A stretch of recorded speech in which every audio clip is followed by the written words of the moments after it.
ఒక టిప్ డాన్సులు. చెప్పరాదు? ఏమని? హ్మ్. ఇది చెప్పినా గదా! అంగం కొంతమందిది హ్మ్. చిన్నగుంటది. కొంతమందిది పొడుగుంటది. చిన్నగున్నోళ్ళు పొడుగు గావాలి మాకు అంటారు. దానికున్న టిప్సే నేను జెప్పేది అదంతా. అవి నువ్వు చెప్పే టిప్సా? హ్మ్. హ్మ్. ఇప్పుడు దాని ఒక గురించి చాలా కాదు. ఒక ఆడపిల్ల చెప్పే టిప్సా అవి? ఇప్పుడు చాలా మంది జెప్తున్నారు. పెద్దవాళ్ళు గూడా ఎవరు జెప్తున్నారు. చెప్తున్నారు? ఎవరిని చూసి మోటివేట్ అయినవు ఇవి నేనెవరిని చెప్పడానికి? చూసి మోటివేట్ చాలా మంది అవ్వలేదు. చెప్తాను అన్నావు గదా! ఎవరిని చూసి ఇట్లాంటి మాటలు మాట్లాడాలనుకున్నావు నువ్వు? నా సొంతంగానే నేను మాట్లాడాలనుకున్నా. నువ్వే అన్నావు గదా! హ్మ్. చాలా మంది చెప్తాండ్రు అని. ఎవరిని చాలా చూసినావు మంది అట్లా? జెప్తున్నారు.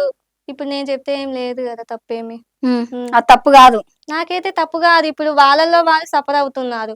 ఆ ఆ సఫర్‌ని నేను ఆ బూతులు వినడానికి మాకే ఎట్లనో ఉన్నది తెలుసా?